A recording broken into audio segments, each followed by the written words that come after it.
de antropologia multiespécies, né, onde se trabalha a interação humana com animais e plantas, né, e os terreiros de matriz africana, as religiosidades africanas do Brasil, né, como o candomblé e a umbanda e o terepó, né, tambor de mina e a encantaria do Maranhão, elas são religiões que elas, elas permitem esse tipo de observação metodológica, né? Ademais, a questão histórica, né, mesmo, né, que é a nossa intrínseca relação cultural com a África, né? A população brasileira ela é 60% africana, então é algo natural que a nossa culinária, ou então assim a nossa linguística mesmo, né, a antropologia linguística, que a gente possa observar no falar do português do Brasil, ele contém as palavras africanas.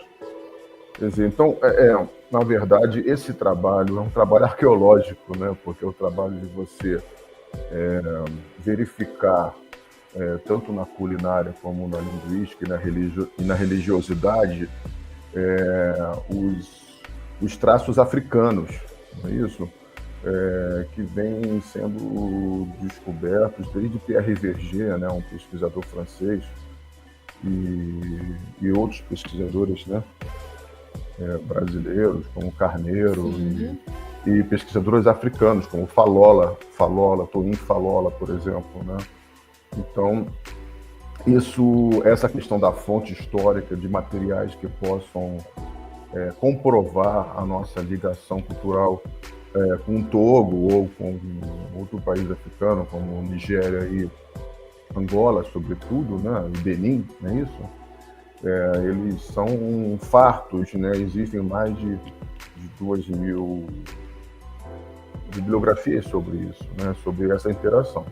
E o nosso trabalho que nós desenvolvemos na Fiocruz é especificamente sobre a culinária africana no Brasil e as ervas também, plantas, né? Plantas medicinais africanas no Brasil. Você queria falar? Não. Sim, sim. Mais uma vez, eu vou anunciar o podcast Voz da Diáspora. O nosso foco nesse episódio é sobre a etnoalimentação, mas o tema principal é a influência da culinária africana nos rituais afro-brasileira e seu papel na construção da resistência, né, e cultura. Então, temos como convidado o professor Fábio, que acabou de se apresentar, né? Professor, antes de entrarmos no tema central, gostaria de conhecer um pouco mais sobre a sua trajetória, o que o levou a se especializar na etnoalimentação africana e na alimentação ritual do candomblé. Então, Mandine, desde 2008, né, eu fui convidado pela vice-presidente da Fiocruz de Brasília, né, a doutora Denise Oliveira e Silva, né, Departamento de Nutrição e Alimentação e Cultura, que é um departamento que desde 2008 ele já pesquisava a alimentação africana e até indígena mesmo, também, né, igualmente. Mas de 2022 para cá, ou 2021 para cá, eles focaram, né, na pesquisa de comidas de terreiro, né, comidas de candomblé, comidas de umbanda e candomblé, basicamente, né. Então, a partir de 2022, em parceria com a Fiocruz, onde eu sou pesquisador associado, né, eu venho escrevendo, junto com a doutora Denise, uma série de artigos iniciatórios dessa etnoalimentação que você se referiu, Amandine. Então, a gente tem 13 artigos publicados, né? É só colocar Fábio Libório no Google, no Google Scholar, por exemplo, né? Que vocês poderão acessar esses artigos de etnoalimentação de candomblé e umbanda, né? Então, eu tenho formação em História, né? Mestrado em Filosofia, doutorado em História e pós-doutorado em Psicologia e especialização em Educação. Mas eu tenho uma área de pesquisa em vários temas históricos, né? Mas desde 2008 eu venho caminhando nessa direção, né, de pesquisas africanas e é muito trabalho, né? Já tenho 2 livros prontos para serem publicados desse assunto, mas ainda não, a Fiocruz ainda não publicou, então eu ainda não tenho como mostrá-los. Mas os artigos, eles são fruto também dessa pesquisa, né? Que nós desenvolvemos aqui no Distrito Federal, em Brasília, porque aqui tem muito, existem uma farta localização geográfica de terreiros, né?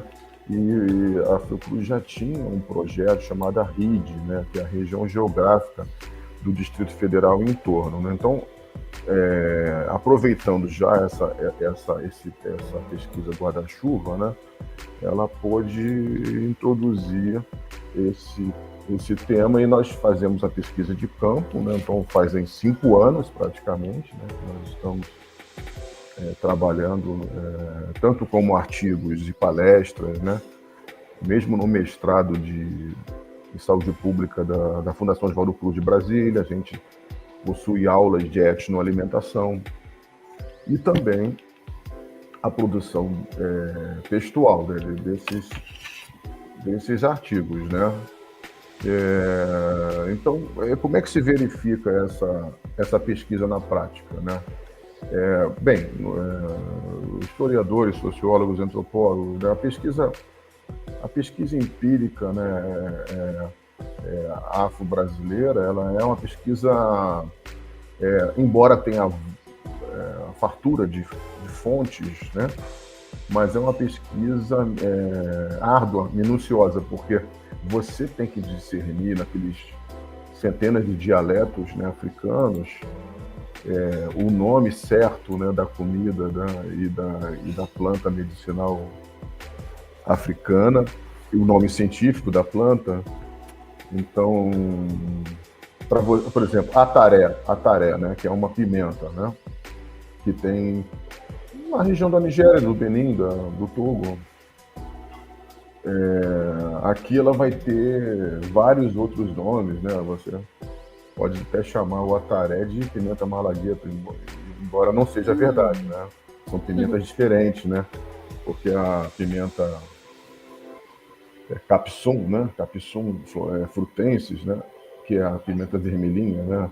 Ela é uma outra categoria, embora ela também é consumida também nos terreiros. Porque os orixás, né? Que são os deuses africanos, né? Tanto na Nigéria e no Togo, em Angola e no Brasil, não é isso? Eles são alimentados, né, com oferendas de comida, né? Comida e bebida, tá? Então, se nós temos 600 orixás na África, mas no Brasil se cultua tradicionalmente, basicamente, 16, você vai ter, para cada orixá, né, para cada divindade dessa do terreiro, uma espécie de comida. Só que a gente olhando, né, se a gente está pensando como a Amandine disse, né, propôs, de uma identidade brasileira como uma identidade africana, não é isso? A gente pode pegar essa comida que está dentro do terreiro de candomblé e verificar se ela também é consumida na comida do dia a dia, né? Na casa das pessoas, né? Assim, no restaurante. E isso também se verifica, né? Né? Assim, essas comidas todas, elas são comidas étnicas, né? São comidas culturais, né? Caruru, mugunzá, vatapá, acarajé, todas essas comidas, assim, o tutu de feijão, né? Tutu, o bobó, né? O bobó de qualquer tipo, inclusive de camarão, né? Mas mais de 2.000 tipos. O fufu, você falou fufu, você lembra? A gente estava conversando offline sobre comidas do Togo. O fufu, ele ainda existe aqui no Brasil, sobretudo na região da Bahia, né? Na região de Salvador e Recôncavo Baiano, né? Então, assim, quando alguém fala uma comida africana, eu já automaticamente a minha memória já liga na culinária africana, né, assim, da Bahia. Então, assim, eu diria, assim, Professor, oi. você falando de memória afetiva, tem algum prato típico da sua infância ou alguma lembrança forte relacionado a alimento que Tem marcou sim. a sua trajetória?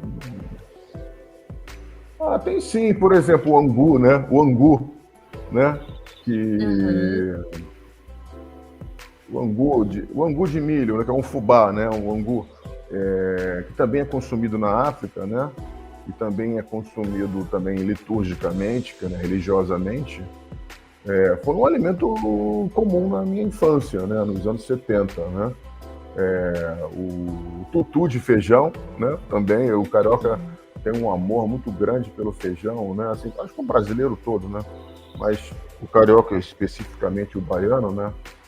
Eles têm o nordestino também, então tem um cotidiano muito grande de uma presença, né? Do feijão no prato do dia a dia, do feijão e da farinha, né?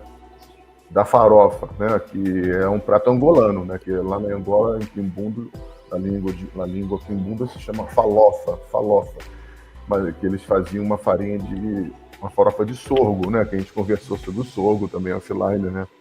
Que o sorgo hoje não é um alimento muito consumido no Brasil, mas já foi.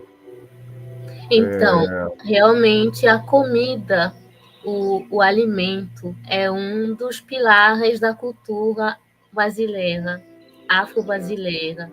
Mais do que um sustento, ela é memória, ela é cura, ela é espiritualidade.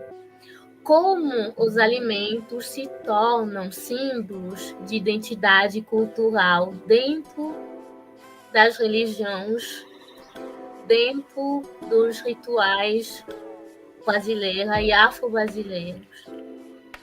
Porque assim, ó, Amandine, dentro do pensamento filosófico africano, né, para você ser feliz na vida, ter saúde e tal, casar, ter muitos filhos, né, ter prosperidade, outras coisas, né, assim, você tem que estar assim de acordo com a vontade dos deuses, né?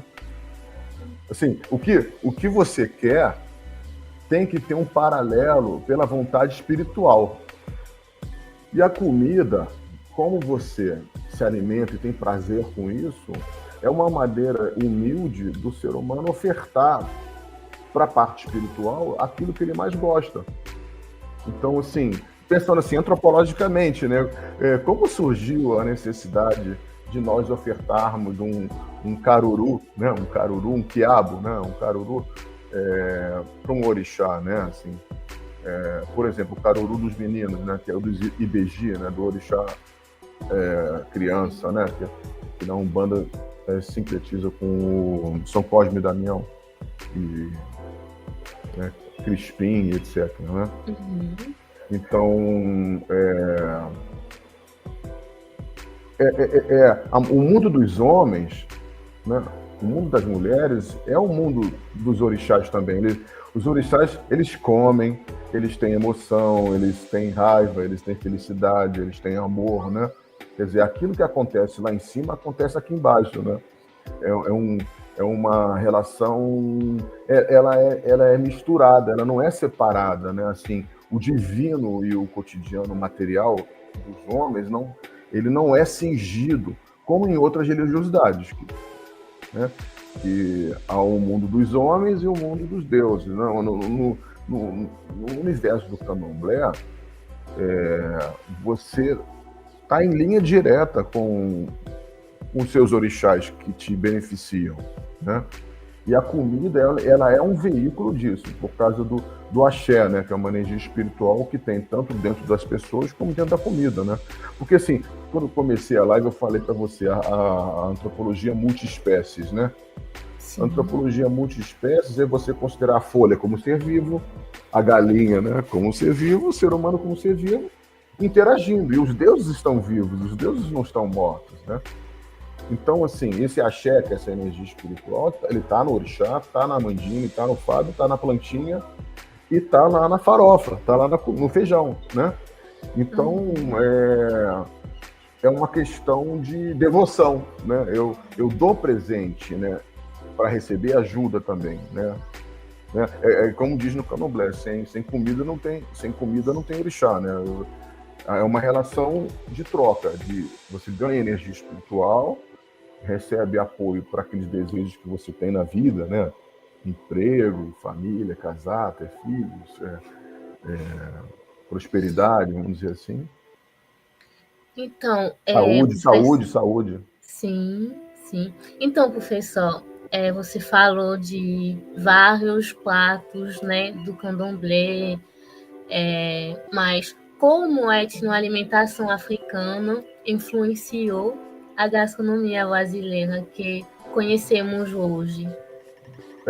Então, esse é um trabalho também, assim, super antropológico, né, e difícil de você fazer. Tem que fazer caso a caso, né? Item por item, né?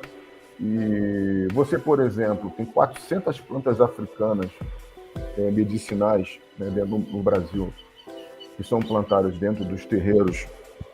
Então, como é que você vai item por item fazer? E você tem que ser item por item. Tanto que eu pedi só para essa pesquisa de ervas 5 anos que eu pedi de prazo. Porque, ó, eu fiz 100 páginas de relatório de plantas medicinais africanas nos terreiros de Candomblé. Fiz 100 páginas em 1 ano, né, de pesquisa, né? Mas em 1 ano eu consegui classificar 60 ervas só, entende? Então, assim, eu preciso de uns 5 anos para conseguir. Em relação à comida, eu consegui, em 2024, terminar 2023, né? Terminar esse ciclo de alimentação. Acho que eu já consegui, né? Então, a presença da pessoa negra no Brasil, ela já é suficiente para trazer para o cotidiano do Brasil todos os hábitos africanos que forem possíveis. Que a trajetória histórica e a memória histórica nisso, a memória cultural, consiga implementar na sociedade brasileira, em todos os recantos de suas religiosidades, porque a religião, Amandine, você sabe disso, ela é muito importante como um pilar de estruturação da sociedade, né? Eu não estou sendo estruturalista que nem o Claude Lévi-Strauss, não, né? Mas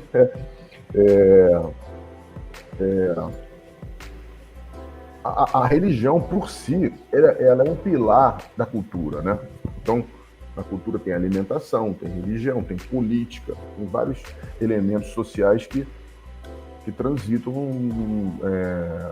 dentro da sociedade, né? Mas a própria presença da pessoa africana no Brasil, ela já traz isso dentro dela, né? E aonde é que as comunidades africanas tradicionais, ou seja, que requerem um conhecimento ancestral, antigo, né, repetitivo, cíclico, ritualístico, né? Então, você vê, a minha região de Brasília, em torno, tem 2.000 terreiros de matriz africana. Imagine você quantos terreiros tem no Maranhão, no Pará, na Bahia e no Rio de Janeiro, e em São Paulo. Então é muita coisa, né? É muito terreno, né?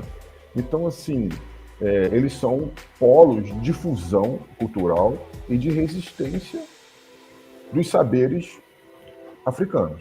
Não é isso?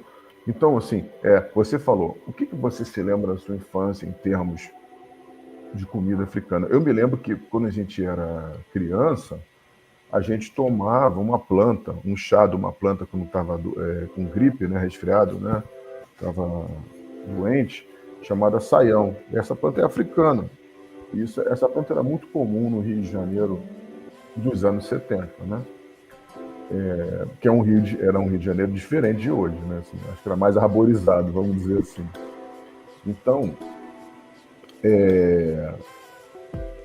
O que eu quis dizer é que essa cultura ela está dentro de nós, ela está no nosso DNA, né? Essa cultura ela não é só externa, né? Ela é interna. Como diz que a população brasileira é africana, então a possibilidade de se manifestar esses traços culturais da alimentação ele é enorme, né?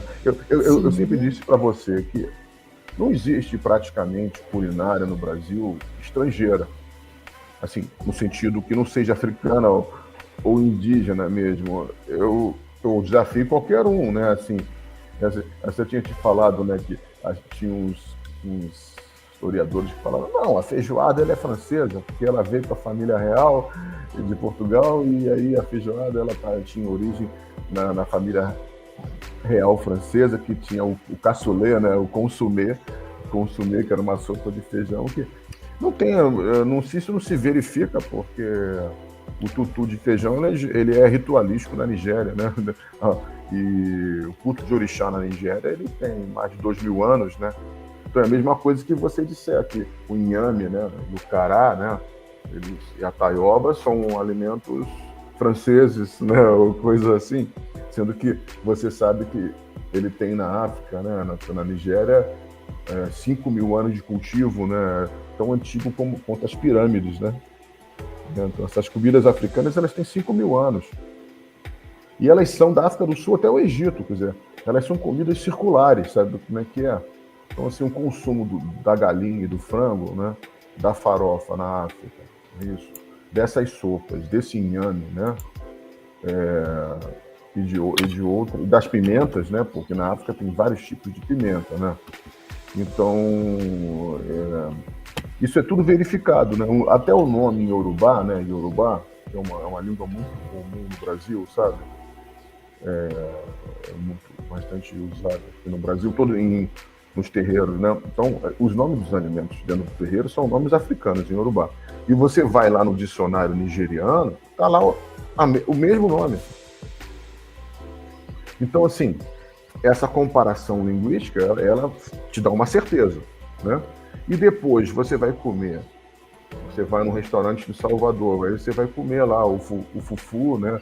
O chinchim de galinha, né? O chinchim de galinha, e que são alimentos que para alguns terreiros são oferendas para Oxum, né? Eu já vi isso, né? Então, porque o frango, a galinha, a galinha de Angola, por exemplo, ela tem uma relação religiosa muito profunda, porque a galinha de Angola simboliza a mãe da gente, né? Nossa mãe, né? Então, os animais também, né, simbolizam os próprios orixás, por exemplo. Uma cobra pode simbolizar o orixá Oxumaré. E o Oxumaré vai ter a sua comida, né? Em alguns terreiros, o Oxumaré vai comer batata doce, né? Entende? No sentido assim, a oferenda, né? O prato de barro, né? Isso, o alguidar, né? A vasilha, vai ter a batata doce lá. Sim. Então, como no Brasil, assim, você não pode pensar, o Brasil foi colonizado por Portugal, né? Você disse que o Togo foi colonizado pela França também, né? Pela França, por exemplo. Então, veja bem, a população brasileira em 1550 era uma população de africanos e indígenas, porque Portugal só tinha 10 milhões de habitantes e teria que colonizar metade do planeta, né? Ele não ia ter gente para isso. Então, assim, a possibilidade da culinária portuguesa entrar aqui era mínima. Porque as pessoas comiam, e quem cozinhava também eram indígenas e africanos. Então, eles detêm toda a culinária brasileira. Até eu tinha falado para você, o que você acha que é estrangeiro aqui? A batata, né? Mas a batata inglesa, ela é do Peru, né? É uma batata sul-americana, uma batata indígena. Eu falei o bacalhau de Natal, né? De Natal, o arroz, ele é um arroz africano. O arroz é um arroz africano, tem o gênero glabérrima, o gênero de arroz glabérrima é africano e o gênero sinensis é chinês, né? A gente come feijão com arroz no Brasil, né? Então, assim, é mínimo, assim, a culinária estrangeira não existe, né? No Brasil você come até pizza, que é um elemento italiano, né? Mas é macarrão, né, que eu falo, né?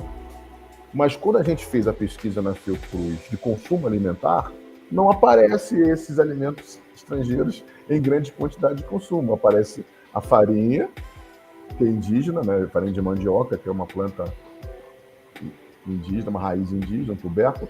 Você tem o arroz e o feijão. Lá em cima, e o frango. É isso, né? Então se você pensar, ó, um alimento africano, como eu disse, com essa farofa, ou uma sopa, mais a pimenta, né? Mais o arroz, por exemplo, né? Ou mais o feijão. Existem feijões que são africanos. Por exemplo, o feijão fradinho, né? E mais de 10 subespécies de feijão fradinho, inclusive o feijão de corda, né? Então... Eu gosto do feijão fradinho. A gente consome muito na África.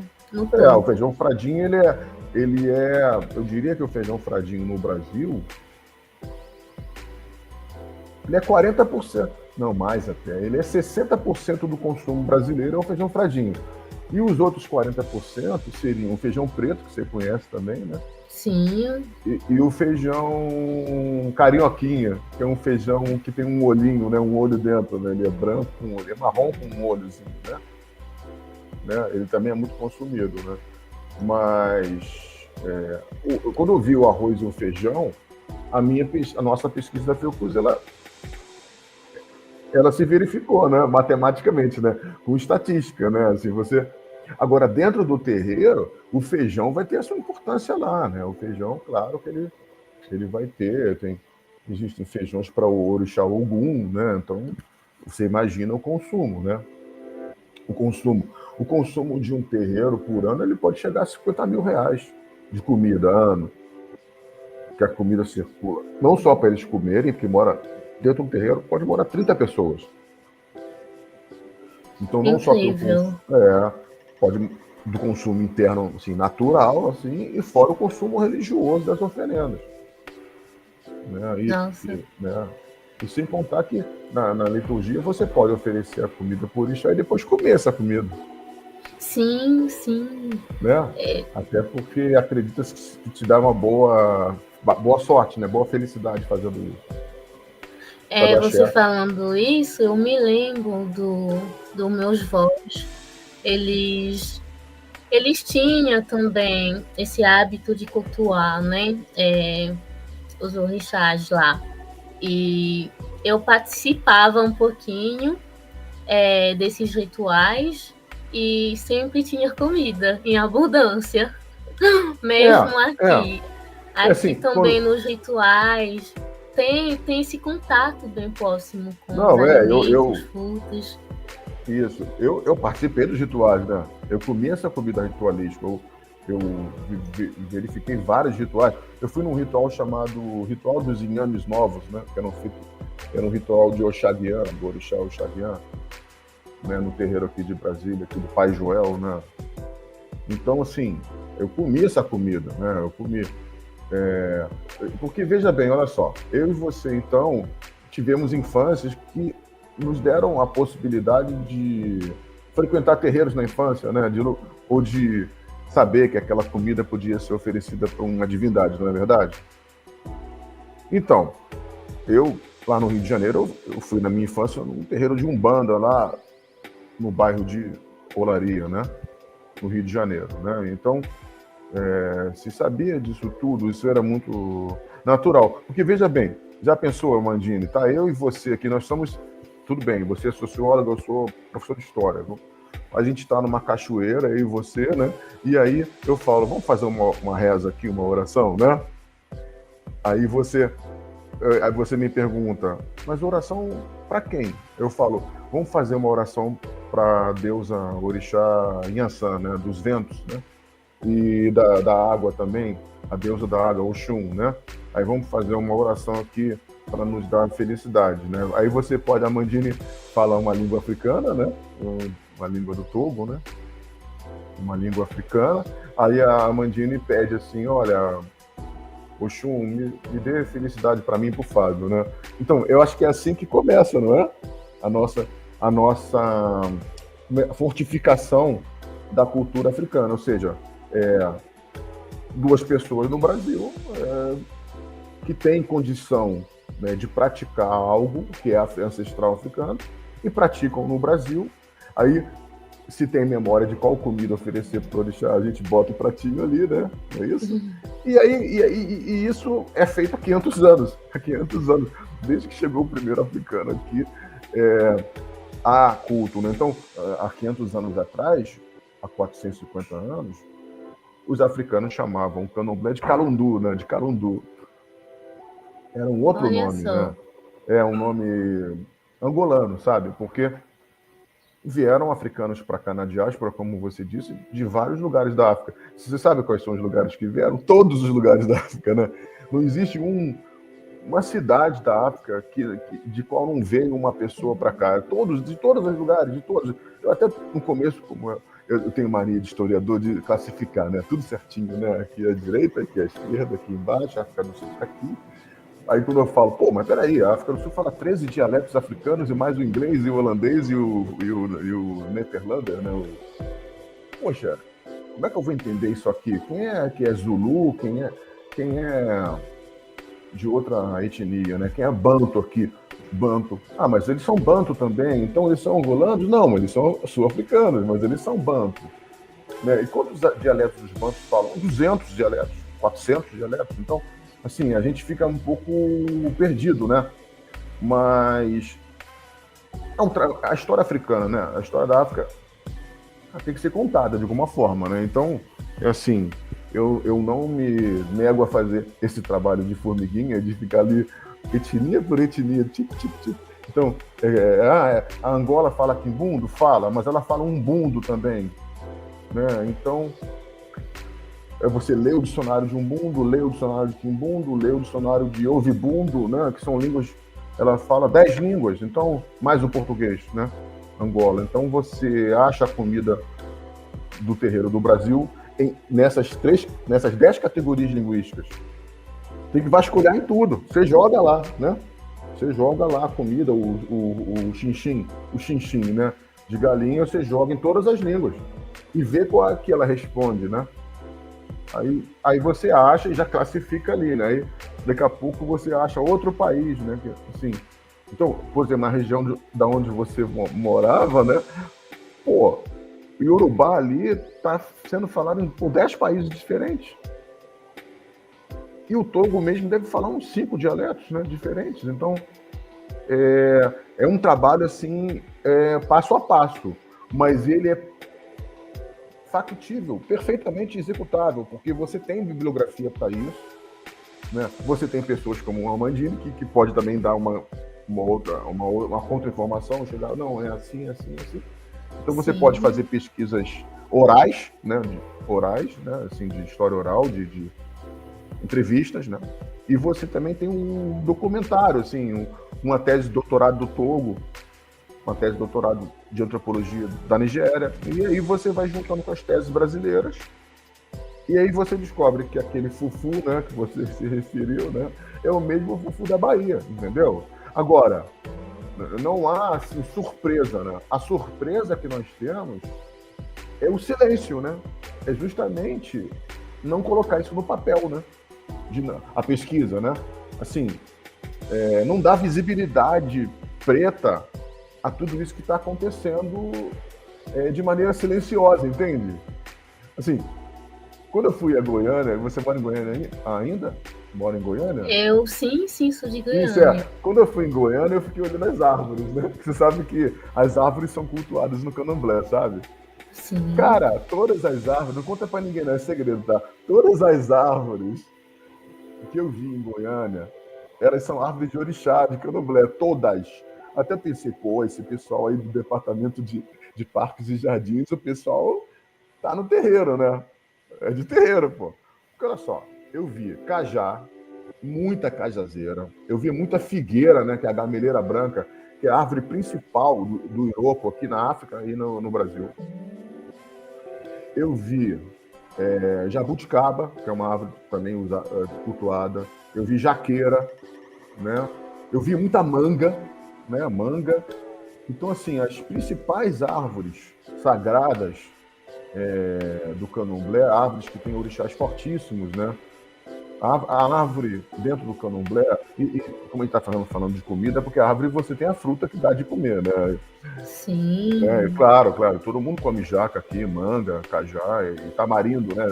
Muita tamarindeira lá nos parques e jardins. Então, quem fez o planejamento vegetal da cidade, assim, os parques, né, as florestas, né? Os jardins, né, da estrutura urbana de Goiânia, eu acho que esse pessoal era de candomblé de Umbanda, é uma ótima coincidência, né? Mas, assim, a gente fica impressionado. Brasília também tem muita árvore o abacate, por exemplo, o abacateiro, né? São árvores cultuadas no candomblé que são árvores frutíferas, ou seja, de comer, né? E também ritualísticas, né? De oferecer. Porque, assim, tem essa parte da medicina, né? Natural de candomblé, né? Que os orixás estão dentro da planta, né?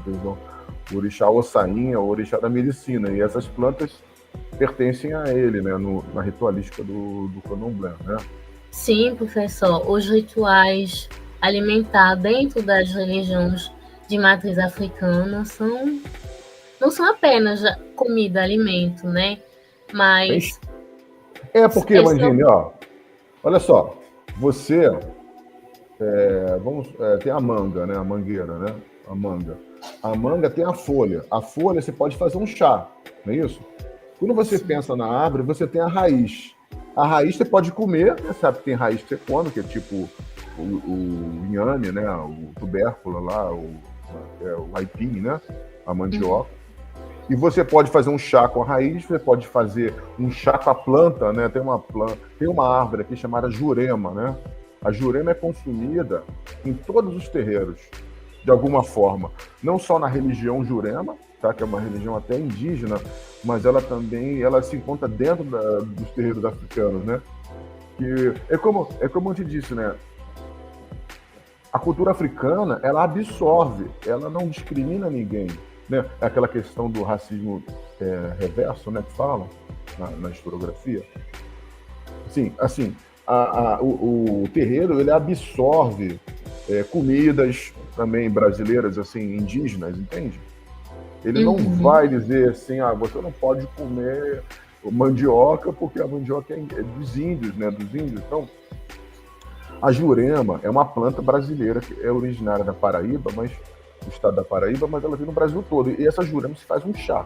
Esse chá é para essa índia Jurema, que é uma divindade tupi-guarani, vamos dizer assim, tá? Mas ela foi acrescentada. Ela se encontra em vários terreiros. Eu tomei um chá de Jurema num ritual para os caboclos no terreiro de candomblé da mãe Sueli, em Planaltina, no Distrito Federal, aqui perto de Brasília, aqui em Brasília. Então, assim, num candomblé, né? Então, para uma mãe de santo. Então, ela mesma preparou a Jurema, né? Então, assim, elementos que são também dos índios, dos povos tradicionais, né? Eles também são encontrados dentro.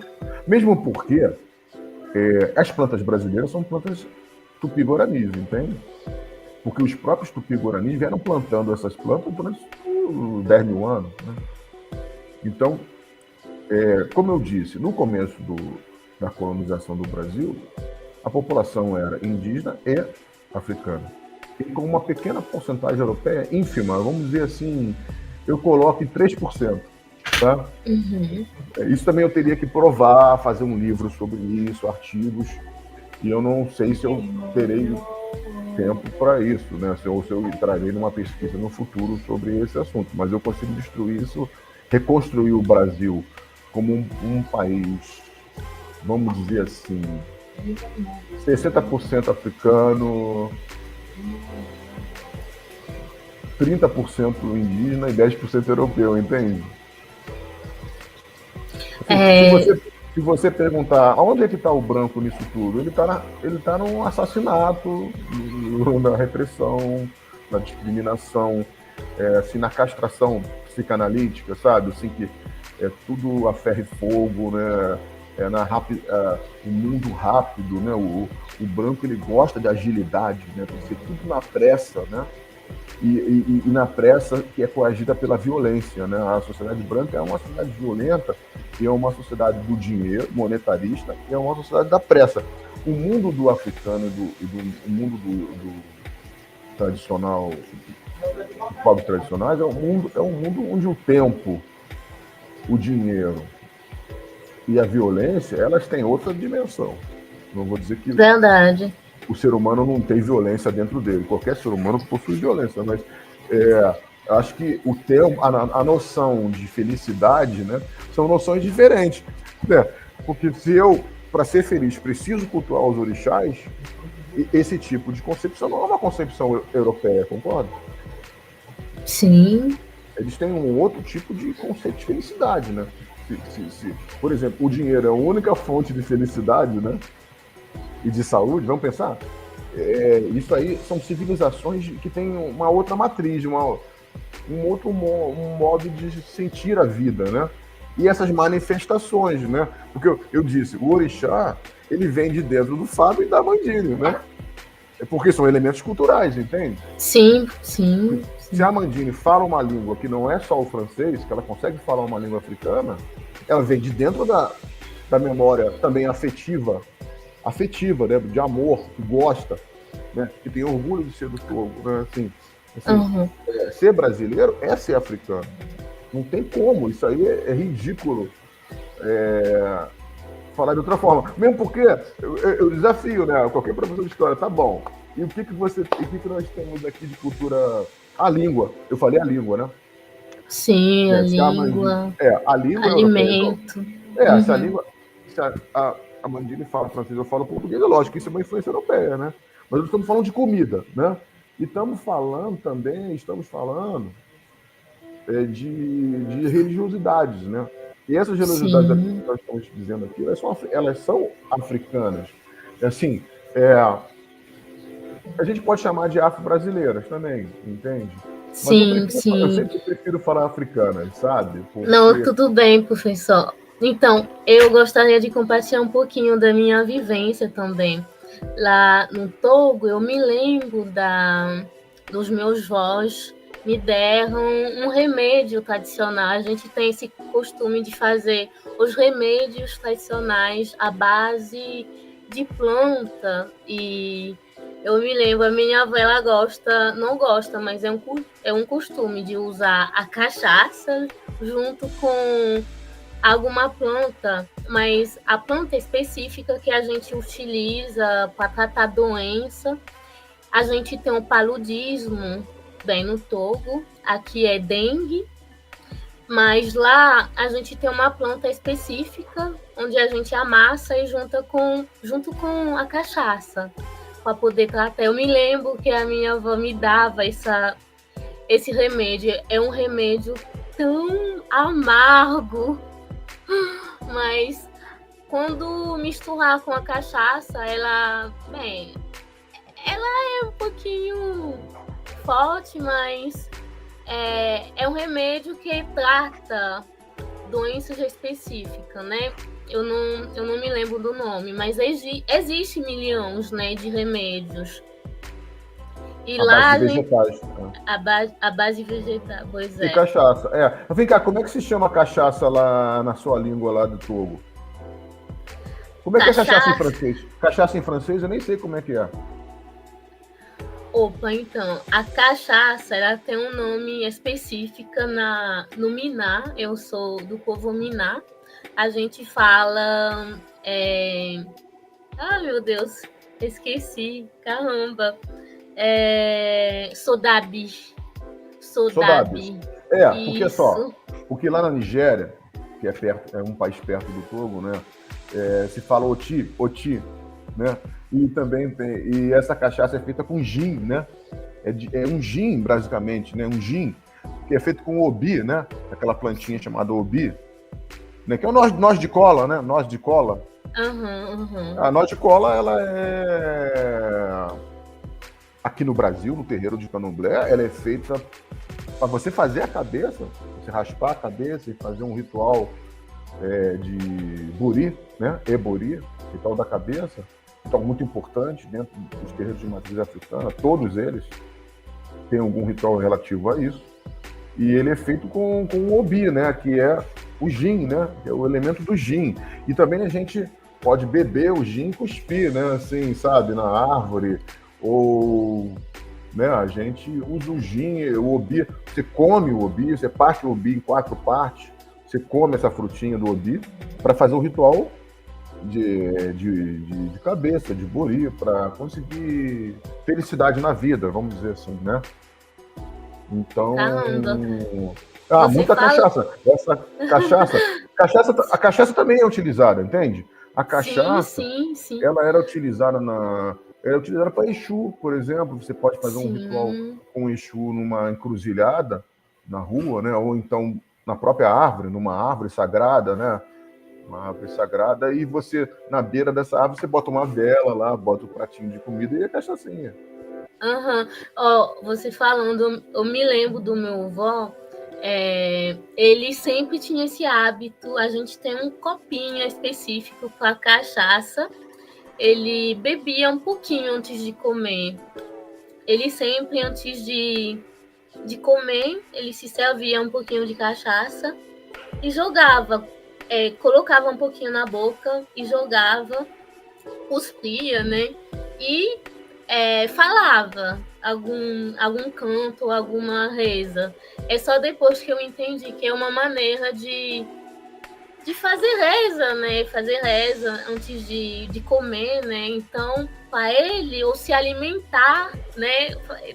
Comer é também um ato ritualístico, né? É isso mesmo. Eu não sei, também no Togo, você acha que o povo do Togo considera as árvores sagradas? Ou a floresta um lugar sagrado? Então, no Togo, em várias culturas, a gente tinha o animismo, né? O animismo, eu não vou dizer que é uma religião, mas é uma espiritualidade. É como a gente se conectava com a natureza. E a natureza... Você falou voodoo, né? O voodoo? Sim, o voodoo hoje em dia é mais popularizado pelo nome de voodoo, né? Pois é, a gente enxerga na natureza os nossos deuses, o sol, a água, a chuva, né? São os nossos deuses, cachoeira e tudo. São eles que protegem e também que oferecem substância, né, para a gente poder se manter aqui no planeta, né? Então são os nossos deuses. E as árvores também. A árvore, na verdade, é um canal de conexão com os nossos ancestrais, com o mundo espiritual, né? Essas árvores que eu falei são canais, ó. O iroco, né, o gameleira, a jaqueira, a mangueira, o cajá, o tamarindo, né, o abacateiro, e a árvore do obi, lógico, o baobá, né? A árvore do baobá, né, sagrado, a árvore mais sagrada da África, se chama baobá. Ela tem na África toda, assim, na África subsaariana, né? Do Togo até a África do Sul, né? Então, a árvore dá no deserto, ela dá na floresta, ela dá na savana, ela dá em tudo qualquer lugar, né? E você tem que pensar, Mandinho, que as pessoas do Togo, elas pegam um cavalo, né, naquela época antiga, né, e vão até Angola vender um produto agrícola e voltam, entende? O comércio, né, que na África é um comércio de 5.000 anos. Então, é claro que essas comidas também devem ter sido... Houve uma difusão de hábitos, tanto de orixás e voduns e comida, não é isso? através das rotas comerciais de um povo com outro, né? De um povo com outro, né? É como você falou, né? Que essas divisões geográficas não foram feitas pelos africanos, né? As fronteiras dos países foram feitas pelos colonialistas, não foram? Né? Infelizmente sim, né? Sim, né? Então, você tem uma pessoa do Togo que mora na Nigéria e uma pessoa da Nigéria que fala Yorubá e mora no Togo. Pois é. Ou no Benin, né? A maioria dos povos que vivem na região subsaariana, né? Somos por exemplo, eu sou Minã, né? Os franceses dividiram o nosso povo, né, com a colonização.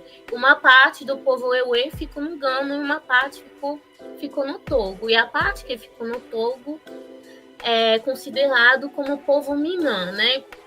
Porque tivemos várias influências da colonização francesa na nossa língua, nos nossos hábitos, costumes, a gente passa a adotar várias palavras, né, dentro da língua Minã, né? E também alimentos. A gente, hoje em dia, o povo toma um café da manhã francês, né? Tem o café da manhã tradicional também. E, bem, mas o incrível, sim. Mas, Amandine, o povo Miná tá só no Togo ou você acha que tem povo Miná fora do Togo? Então, quando a gente fala de ter uma matriz, né? A nossa matriz vem do povo Yorubá, né?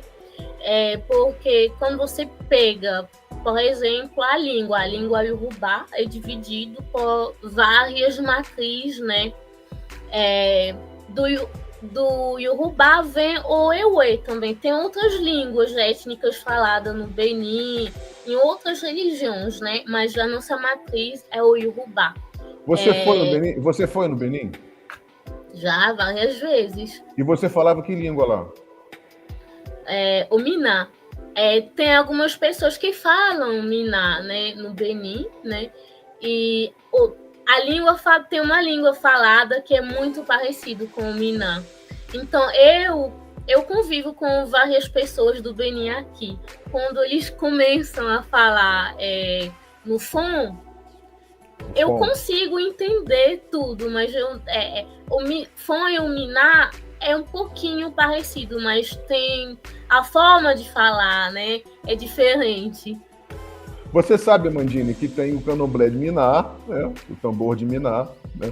Do Maranhão do Piauí, do Pará.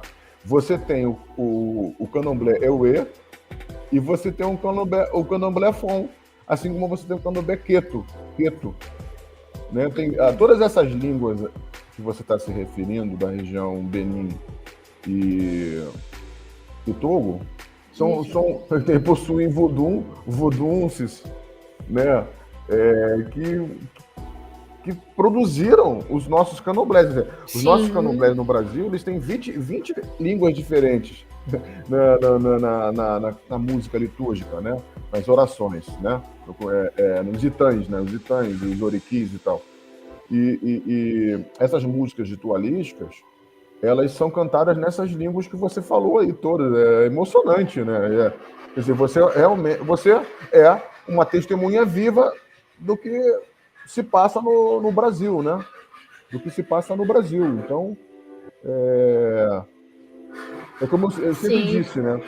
Uhum. É lógico que eu, com aquele professor de história chato, né, vai lá no documento, lá no Arquivo Nacional do Togo, do Ministério da Cultura e Educação do Togo, e acha, né, um vestígio linguístico, né, que é compatível com a música do candomblé aqui e das letras das músicas, né? Mas quando a Amandine me dá a informação que ela fala Fon, que ela entende Fon, ou entende Ewe, ou entende Miná, ou fala Miná, e até sabe que o Miná, ele é parte do difusionismo cultural do mundo Yorubá, né? E o Brasil, a gente chama de Yorubalândia. A gente chama o Brasil de Yorubalândia. Então, você está muito confortável no Brasil como minar, porque, na verdade, e se lembra que a gente descobriu os engenheiros do Togo, né, os arquitetos, né, que construíram as igrejas no Brasil, que eram do Togo, também construíram, Sim. que voltaram do Brasil, né, depois da diáspora reversa, né, vieram na diáspora para o Brasil do Togo para cá, e depois eles voltaram para Togo. E aí eles começaram a construir igrejas no Togo, construir o palácio, a rua, pavimentar, porque eles viraram engenheiros, né? Arquitetos, né? Isso aconteceu em toda a Nigéria. Aconteceu em toda a Nigéria. Incrível, professor. Por exemplo, o meu pai, ele é do Aneró. É uma cidade que foi construída pelos antigos escravos que voltaram para a África, né, para o Togo. Voltaram do Brasil? Sim, do Brasil, né, para a África. E trouxeram várias heranças, né? Inclusive, Aneró foi a primeira capital do Togo. Eles contribuíram tanto economicamente, em vários aspectos, né? E um fato bem interessante é que existe uma religião, um ritual cultuado lá, que é muito parecido com a religião de Candomblé, que a maioria que frequenta fazem o ritual do Ekbesossó, se vestem todo em branco. É muito parecido, né? Muito parecido. Com o ritual de Iemanjá, né? Com o ritual de Iemanjá na Bahia, no Rio de Janeiro, né? Sim. Que é de fim de ano, né? A gente faz aqui na praia, por exemplo, né? No mar, né? E lá no Togo também tem rituais religiosos no mar, na areia da praia? Tem. A maioria que cultuam a divindade sereia, Mamiwatá, né? A divindade Mamiwatá, a gente chama de Mamiwatá, são pessoas que têm vários hábitos, né, própria, e a maioria também vem dessa região, né, do Aneró, né, marítimo. Do litoral? Do litoral, sim, a gente tem muito contato com o mar, né?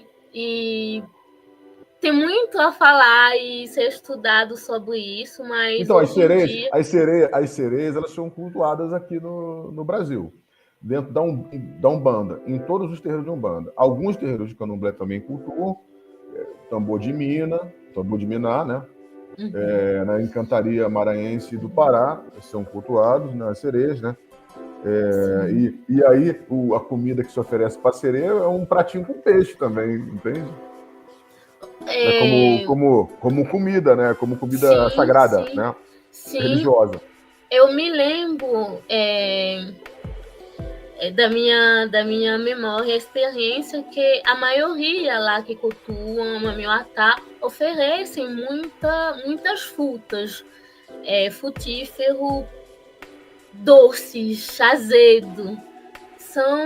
São alimentos, frutas doces que essa divindade tem costume de receber. Aqui no Brasil, comidas doces, assim como frutinhas doces e tal, refrigerantes, né? Elas são oferecidas para uma entidade chamada IBG, no idioma iorubá, né, da Nigéria, né? Então, o IBG são crianças, são crianças. Sim. Também é chamado de erê em iorubá, que também é criança.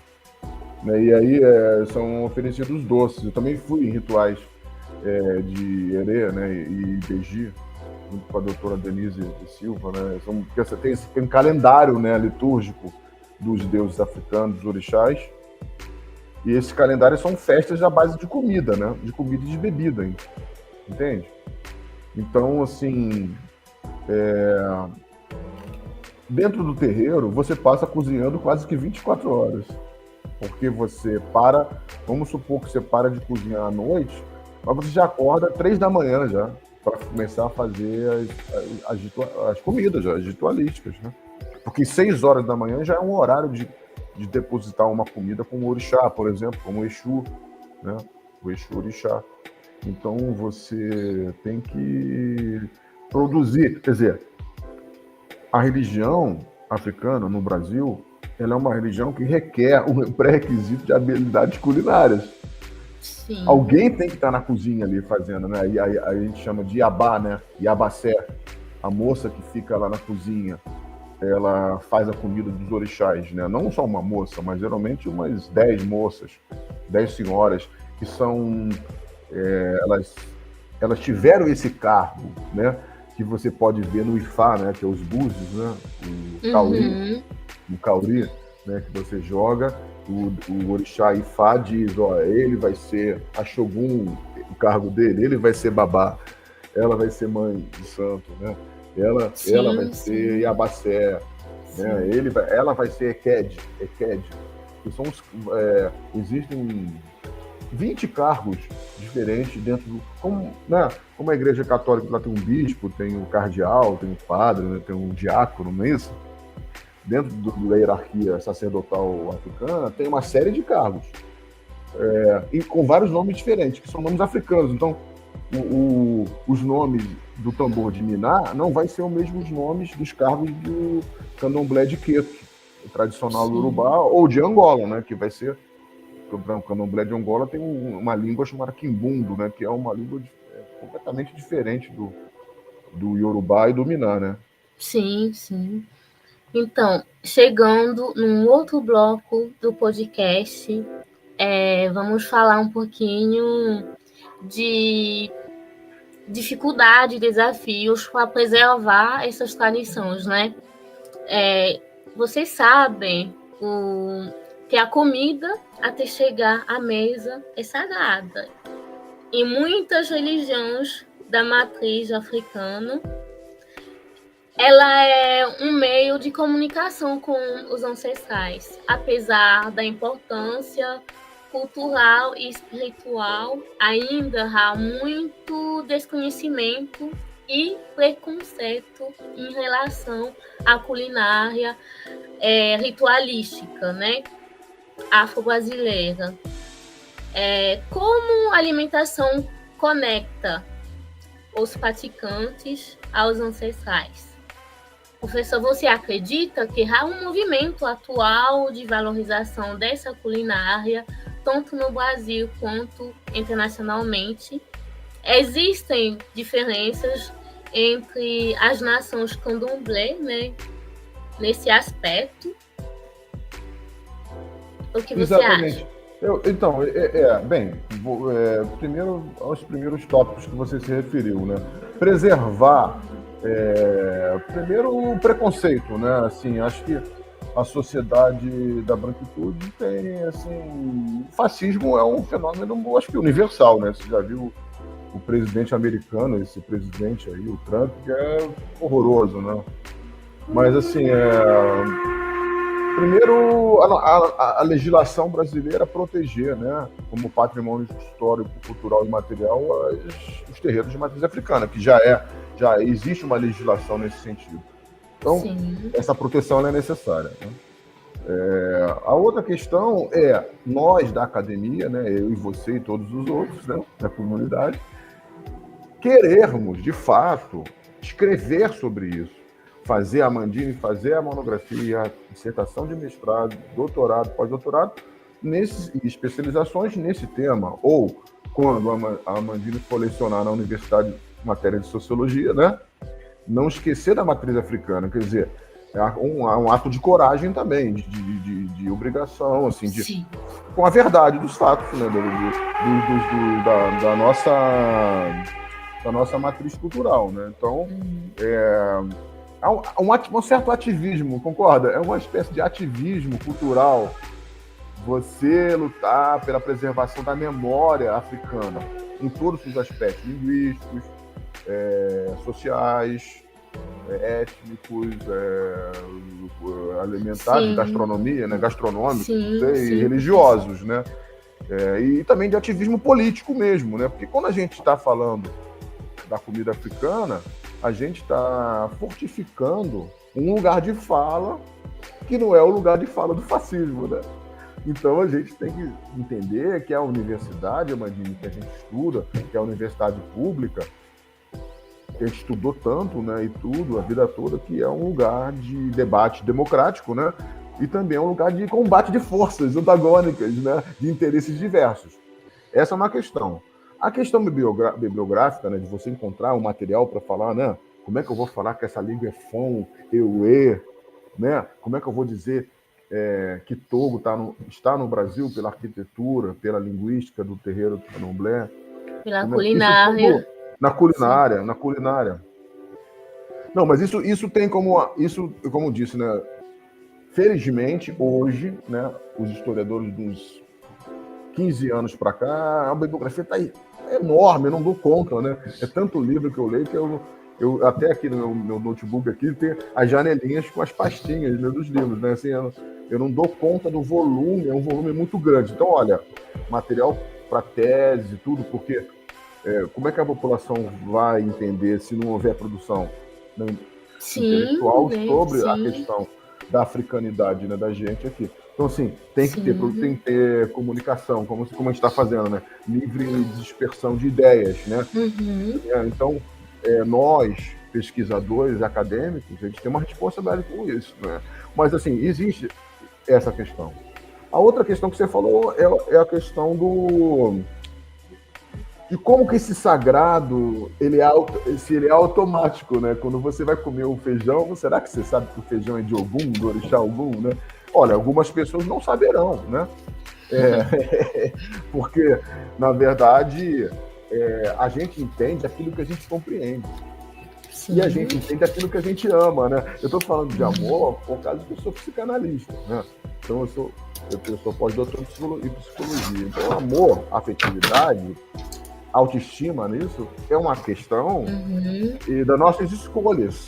As nossas escolhas, quando eu escolho o que comer, né?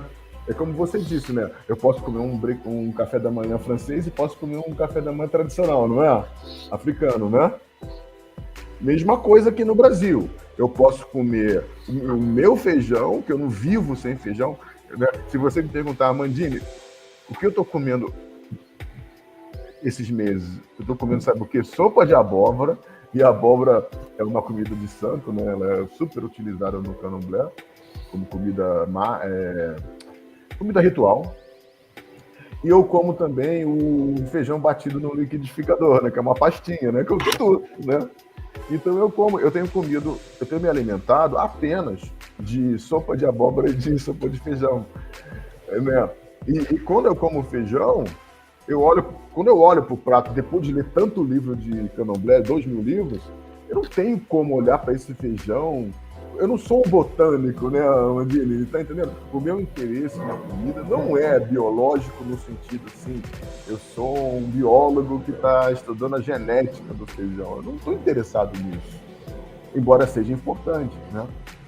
Eu estou interessado na interação humana, social e cultural e religiosa desse feijão com a gente. Então, se o feijão é de Ogum, isso só me fortalece, porque isso é mais um dado, né? É mais um dado afetivo, né? Que vai entronizando na nossa memória, né? Então,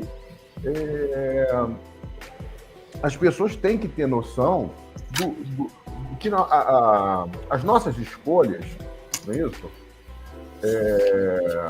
Elas dizem muito da gente, de nós próprios, né?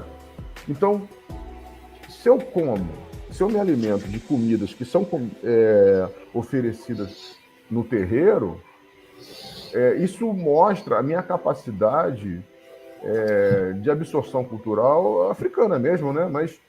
E também me diz muito das minhas ideias políticas, entende?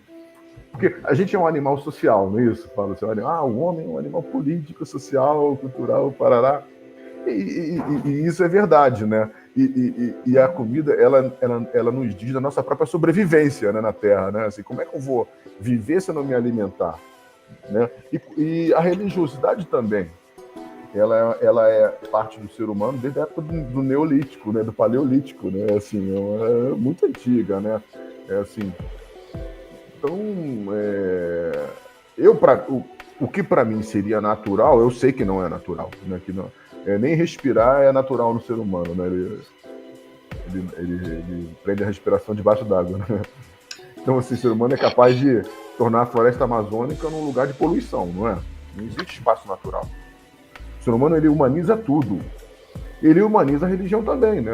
Claro, né? Assim, claro, né? Assim, como eu disse, né? Os orixás ficam zangados, como os próprios seres humanos, né? Que ficam zangados também, né? Sim, sim. Comentando um pouquinho, eu também faço uma pesquisa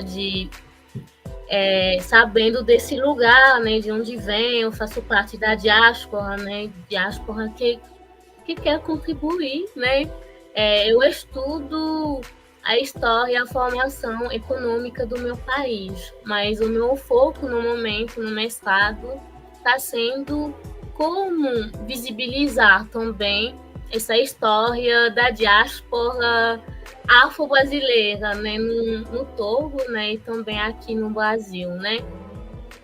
E, bem, realmente, academicamente, a gente está tendo várias contribuições, né, igual você, professor Fábio, né, e outros, né. É importante que a academia, né, valorizam essas contribuições, né? Eu acho importante.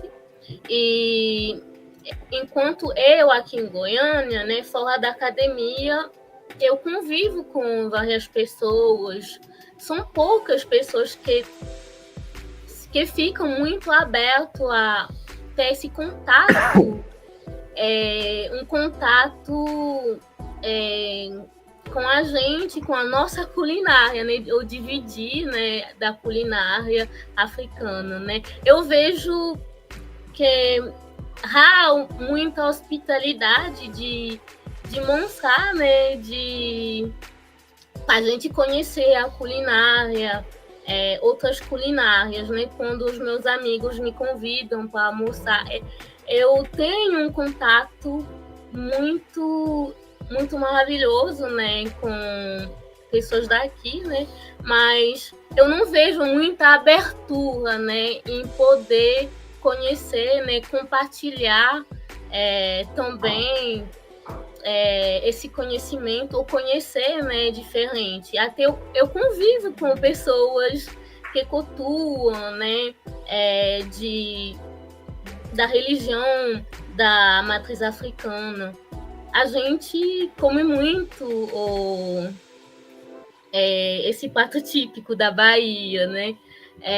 Que eu esqueci o nome. O acarajé. Tem acarajé também no meu país, né? Um bolinho que vem apimentado, mas não tem recheio.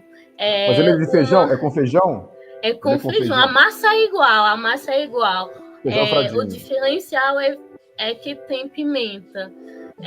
Mas aqui, por exemplo, a massa feita, né, ela é de feijão e tudo, mas não vem pimenta. Que é opcional.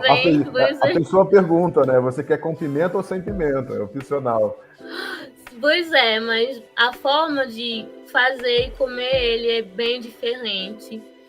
Pois é, eu convivo com muita gente também, né? Mas não tem essa abertura de poder ter um contato com a culinária, né, africana, mesmo se já tem, né, esse consumo, já tem essa influência, né, da culinária africana, mas será que as pessoas aqui estão muito abertas à culinária estrangeira? Eu me faço muito essa pergunta, né? Eu acho que sim. Né? Porque o brasileiro, ele gosta de muitas coisas assim, de coisas diferentes, novidades, né? E embora a África seja construtora do Brasil, as pessoas não devem conhecer muito a culinária do Togo, por exemplo, né? No Brasil, entende? Pois Mas, assim, se você abrisse um restaurante em Goiânia, Delícias do Togo, né? E aí você ia servir com esse teu turbante aí e tal, e falasse, a pessoa perguntasse, mas você é do Togo? Você fala, eu sou do Togo. E o que você é? Eu sou sociólogo. Não, maravilhoso, né? Eu acho que isso só agrega, né? Porque uma Com coisa é você certeza. ter o saber culinário, né? Uma coisa é a Sim, Mandine saber fazer o acarajézinho com feijãozinho lá, bater o feijãozinho, peneirar, tirar a casquinha do feijão e tudo, para ficar aquela massinha meio branca, meio amarela, né? A outra sim, coisa sim. é você ter a memória afetiva do Togo, de você consumir o acarajé no Togo e depois você produzir o acarajé no seu restaurante Delícias do Togo, né? Delícias do Togo, né? Realmente, realmente. Realmente, eu tenho um sonho de ter um restaurante um dia. Até eu tenho um amigo que ele cozinha muito bem. E seria realmente um sonho meu. Mas no momento, o que eu consigo fazer no meu dia a dia, convivendo com as pessoas, né? Sendo uma togolesa aqui no Brasil, é lutar, né? Com essa memória afetiva não desaparecer, né? É Não, mas ela cozinhar não vai, também. não vai desaparecer, não, porque assim, como o movimento negro no Brasil, ele é forte hoje. Ele não muito forte Mas será politicamente que também. esse movimento está tá um pouquinho aberto para conhecer, para ter um contato mais próximo com a culinária africana? Essa é a minha pergunta, a minha Eu acho dúvida. que tá. Eu acho que sim, acho que sim. Acho que sim, tá? Eu Como eu acho disse, né? que tem muita coisa que é feito na fala, mas no ato é outra coisa. No ato é mais vamos experimentar o acarajé, vamos experimentar o que já tem aqui, né, de culinária africana, mas trazer essa culinária ou fazer, né, africana, Olha não só, mas é, tudo que você consome no não é Togo, tão popularizado. ele é consumido aqui. Eu falei, o sorgo não é mais consumido aqui, né? O sorgo, né? Mas se você vê bem, os ingredientes culinários do Togo, eles estão no Brasil de alguma forma. Essa cultura da pimenta, sabe que é uma cultura bastante importante no candomblé, né? Porque a pimenta, o ataré, a pimenta em grão, né, pretinha, conhece aquela pimenta vermelhinha ou pretinha, redondinha, uma bolinha, né? Você coloca na boca para não falar besteira, para ter uma, uma fala inteligente, boa, fluir bem a conversa. E também para te proteger de maus espíritos. Então, quantas vezes no Rio de Janeiro eu vi uma pessoa mastigando bolinha de pimenta, mas ela não me contava nada, eu não sabia o que era aquilo, né? Que eu era criança, né? Mas esses elementos que eu vou te enviar depois, me cobra, tá? Um livro de gastronomia da Nigéria, e você vai reparar que a comida da Nigéria é idêntica à do Brasil, entende? Eu não tenho um livro de gastronomia do Togo, né? Eu tenho de Angola e tenho de Nigéria, né? Mas assim, ela é idêntica. E assim, a beleza da comida da Nigéria, da alta gastronomia da Nigéria, ela é impressionante. Ela é semelhante à da Bahia, sabe? Né? Então, assim, tem essa coisa do visual da comida, não tem? Que você come com os olhos, né? A África é cheia de cores, né? Muitas cores, assim, grãos de colorido, tem verde, vermelho, preto, Sim, branco, sim. amarelo, né? Professor, que mensagem você deixaria para as novas gerações sobre a importância de preservar a culinária ancestral? Olha, eu deixaria uma mensagem desses alunos, por exemplo, ou africanos que estão no Brasil, que existe muito aluno africano fazendo intercâmbio no Brasil, né? Tanto na Federal do Rio de Janeiro como aqui na Universidade de Brasília. Nossa, tem até o centro de atendimento dos alunos africanos aqui. Tem um departamento só para eles. E tanta gente da África aqui, né? Então, eu até trabalhei lá uma época, sabe, Mandine, lá em 2010, assim, eu trabalhei no centro de convivência negra da Universidade de Brasília,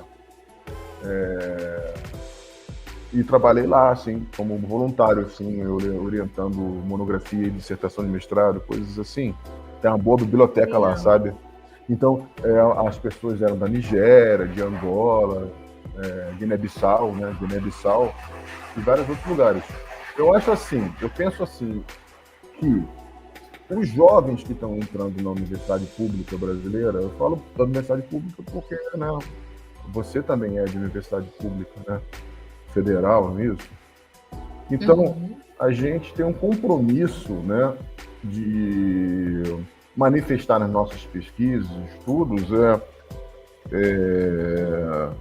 a nossa autoimagem como um país, né, que, no sentido que o Brasil é um país africano, né? Então, a gente tem que é um compromisso com a verdade, né? Um compromisso com a ciência também, com a ciência antropológica, ciência histórica, não sei, com os cursos de ciências sociais e humanas que nós estudamos, de propagar algumas verdades históricas até para o nosso autoentendimento como pessoa, né? Sim, né? Assim, sim. Né? Porque a Amandine, tenho certeza que ela se entende como togolesa, também se lembrando do que o Brasil existe, né? Assim, sim, e o Brasil sim. participa da história nacional do Togo na diáspora. Quer dizer, o Brasil é construído pela diáspora também, assim como o Togo foi também, de certa forma. Né? Pois é. Né? Então, assim, tanto na sociologia como na antropologia e história, eu acho que tem muito espaço, como eu disse, material para você, livros, enciclopédias e até podcasts, né, documentários africanos. Os próprios terreiros africanos do Brasil, de Candomblé, eles podem ser material de estudo, né, para você fazer sua pesquisa de campo, de observação participativa. Né? Então, não há motivo nenhum que você não deva entrar nesse mundo da pesquisa de cultural africana no Brasil, ou togolês, ou nigeriano, ou angolano, ou de qualquer outro tipo de Sim. semelhança, né, de cultural com a nossa Constituição Nacional do país, porque você vai ter bolsa, você vai ter apoio como qualquer tipo de outro objeto de pesquisa, né? Sim, Se professor. se você quiser pesquisar o balé francês, né, fazer uma monografia sobre o balé francês dos anos 20 no Rio de Janeiro, quer dizer cada objeto é um objeto, mas eu acho que... Mas a gente fala de contribuições, né, da diáspora, né? Esse lugar também precisa ser valorizado. Então, aproveitando que nossos ouvintes participaram com perguntas incríveis, vamos responder algumas, né? Como estudar mais sobre a etnoalimentação africana, professor? Quais iniciativas ajudam a proteger, né, essas tradições? Será que dá para adaptar pratos rituais no dia a dia? Então, são essas perguntas que temos no momento. Não, claro. É como eu disse, né? Assim, são 2.000 terreiros de Candomblé e Umbanda só no Distrito Federal. Quer dizer, a propagação, a difusão e a permanência, né, da cultura africana no Brasil desde 1530 para cá, ela se manteve, né? Então, eu acho que hoje há muito mais abertura para estudo e também para prática, né? Se você quiser entrar na religião africana, fazer uma iniciação, eu acho que hoje em dia há uma abertura democrática para tais práticas religiosas, né, e tal.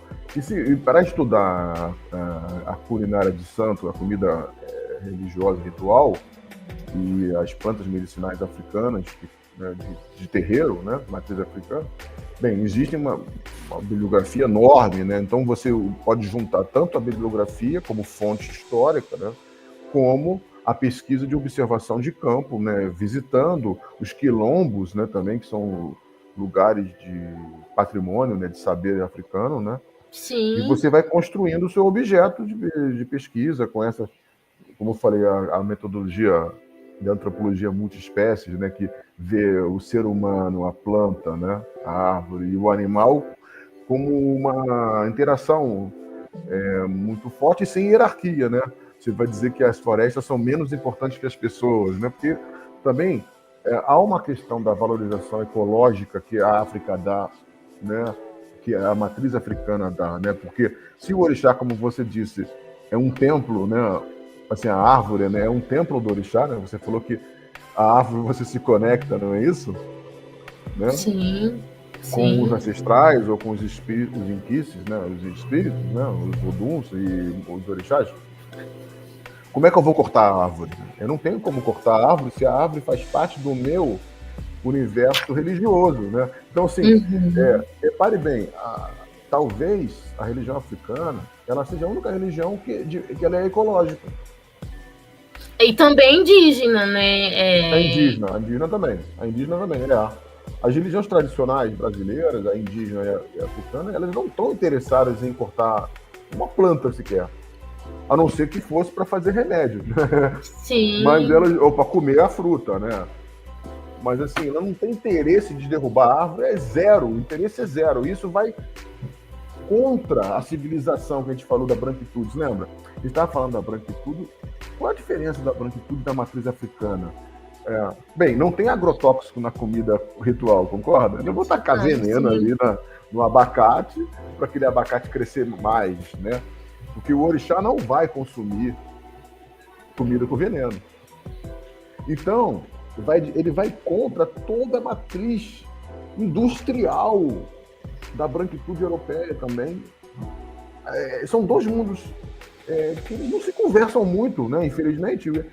Quer dizer, enquanto um mundo quer paz, convivência e preservação da culinária para ficar forte, saudável, junto com a religiosidade que aumenta essa saúde, porque é espiritual, tem axé, né? Tem uma série de questões, você preserva o planeta. Quer dizer, você também tem, na ancestralidade africana, uma noção de preservação ambiental, coisa que no branco não tem, porque o branco vê o ambiente como uma matriz de lucro, de dinheiro em estado bruto, de dólares, de commodity. Né? Como você falou que estuda a economia do Togo, não foi? Você lembra que a gente estava Sim. conversando sobre os portos do Togo, que foram privatizados e que os estrangeiros ficam lá só roubando o dinheiro do Togo, né? Levando para outros lugares, né? Os estrangeiros, né?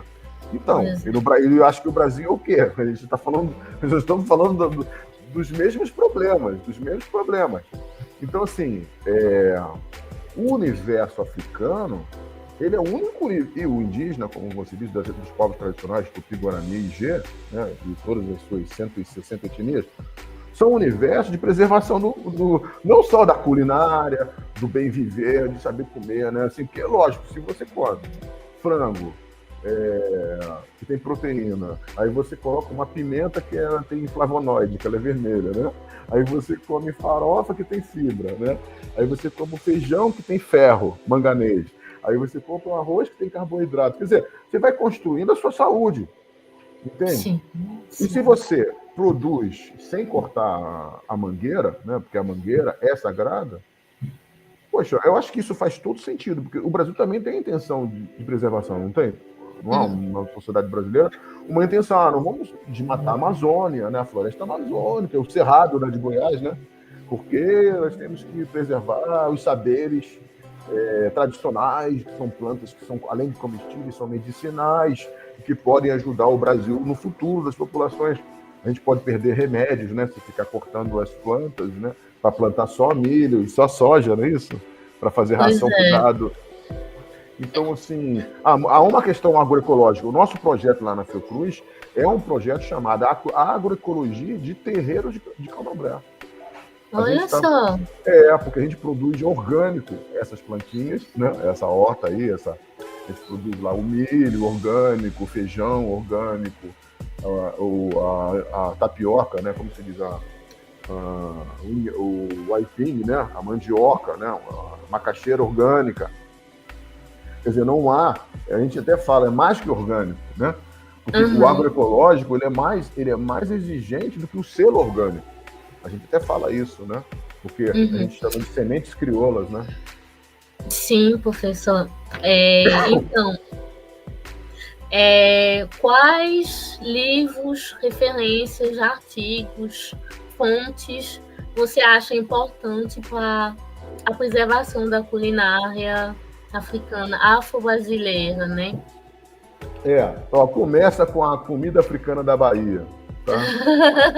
É uma enciclopédia, sabe, 600 páginas, capa dura, comida africana da Bahia. Aquele livro, ele vai ter o fufu. Foi lá que eu estudei fufu. O fufu da Amandine, né? Essa questão de comer uma comida pastosa, né? Você sabe que na África se come muita comida pastosa, sabe? Sabe purê? O purê de batata? Purê de batata, de inhame, purê. Você pegar uma tubérculo e fazer um purê e botar uma proteína em cima. Eu posso botar uma carne de boi, uma carne de vaca ali, né? Um frango, mas tem um purê, um soufflé, né? Não sei como é que fala isso lá em Togo.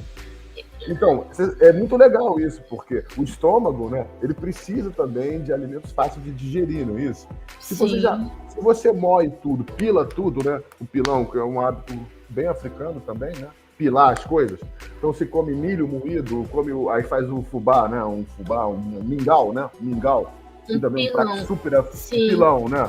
O pilão fica lá socando. Então, eles se preocupam, isso é uma tradição do candomblé, né? De pilar tudo. Olha, tudo é pastoso. Meu livro, lógico que eu vou dar meu livro para a Amandine quando ficar pronto. O livro de comida africana de candomblé, ele já começa assim: na África, tudo é pastoso. Tá? Sólido é a carne, né?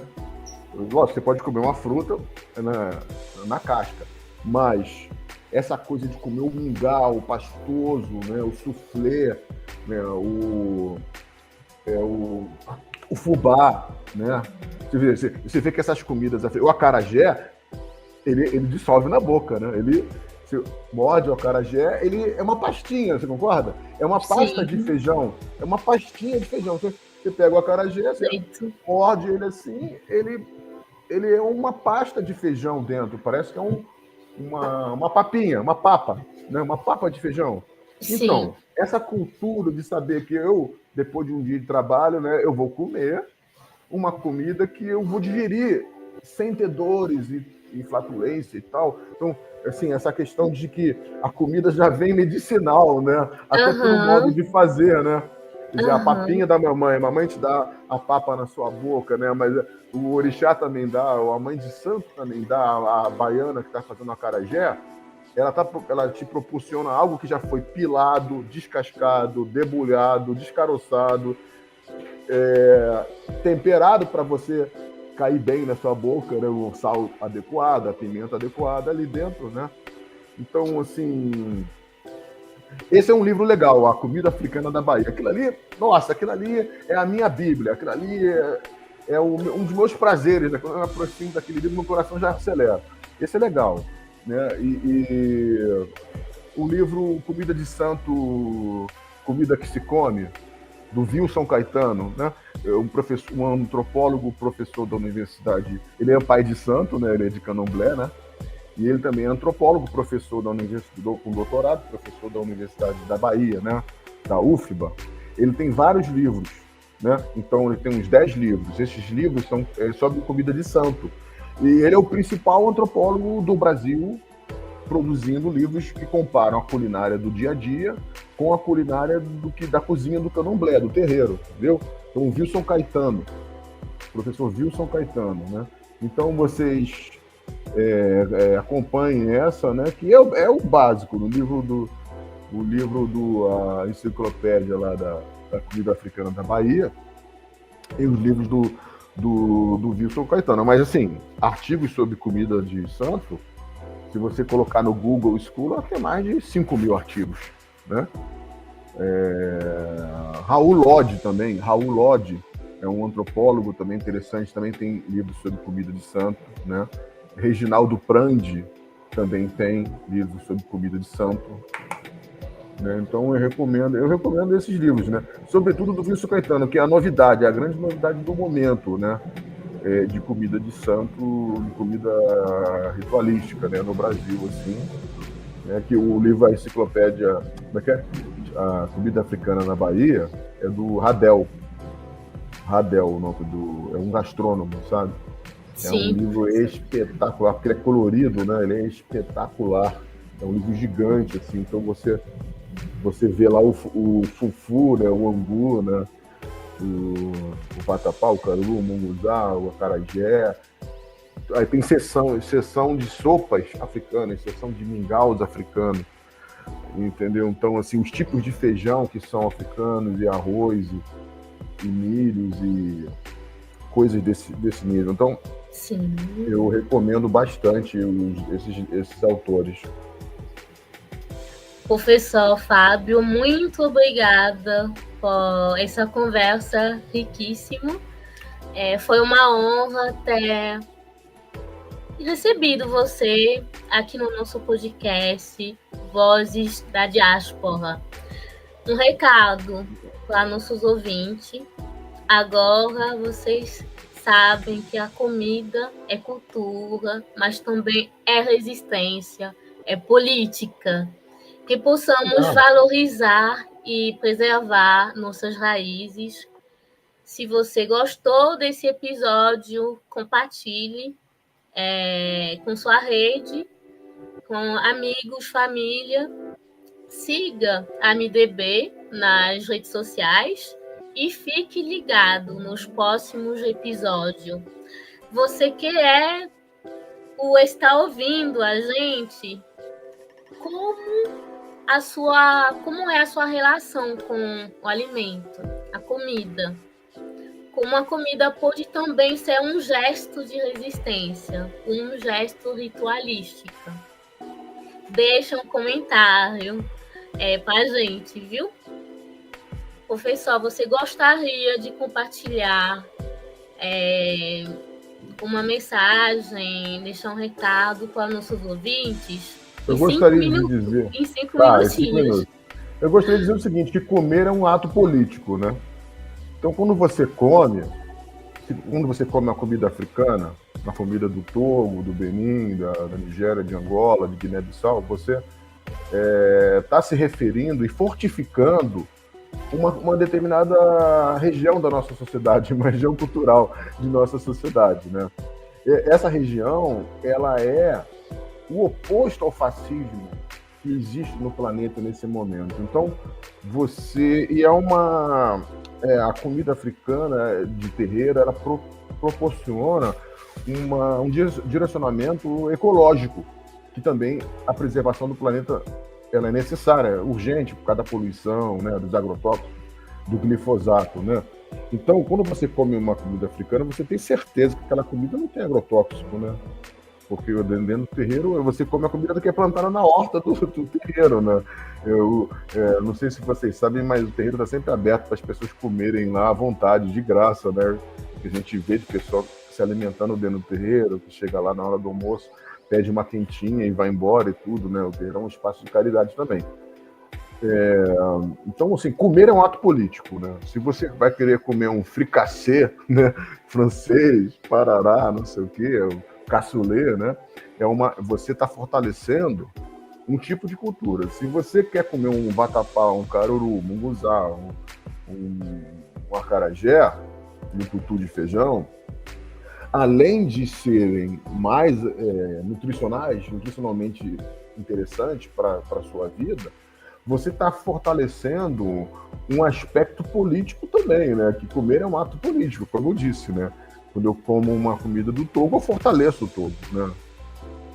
Quando eu como uma comida de Angola, eu fortaleço a Angola. Então, e quando eu como uma comida africana, eu fortaleço a comida africana, né? Assim, independente se ela é de terreiro ou não. Mas se ela for de terreiro, ela fortalece a religião de matriz africana, que também tem o direito de existir, né? E nós, professores de sociologia e história, né, e antropologia, a gente tem responsabilidades com a preservação cultural, né? Então, cabe a reflexão de todos os ouvintes e mulheres e homens. Um abraço para todos aí. Muito obrigada, professora. Só comentando aqui, né, de comida pastosa, vocês ouvintes que também têm esse contato com a culinária afro-brasileira, eu deixo um exercício para vocês. Na culinária indígena também, existem vários tipos de comidas pastosa. Eu experimentei o chibê que é você mistura a farinha com água, né, e com açúcar, né? O povo indígena também tem esse hábito de consumir comidas pastosas, né? Pois é, perto de vocês, quais tipos de prato, comida vocês conseguem encontrar, né? E diferenciar essa influência, né, indígena ou influência africana. E finalizando, se você gostou desse episódio, envie, viu? Comenta, deixa perguntas com a gente, pois eu encaminharei tudo para o professor. Quem saiba, a gente produzir um outro episódio convidando o nosso querido professor. Queremos ouvir vocês e tornar esse podcast um espaço ainda mais interativo. Então, finalizando o nosso episódio, somos da MDB, a nossa missão é ampliar as vozes das diásporas, né? Muito obrigado, professor. E vamos finalizar, então. Tchau, ouvintes. Tchau. Tchau, gente. Muito obrigado, Amandine. A gente se fala em outra ocasião sobre esses temas africanos. Abraço. Tudo de bom. A tutelé.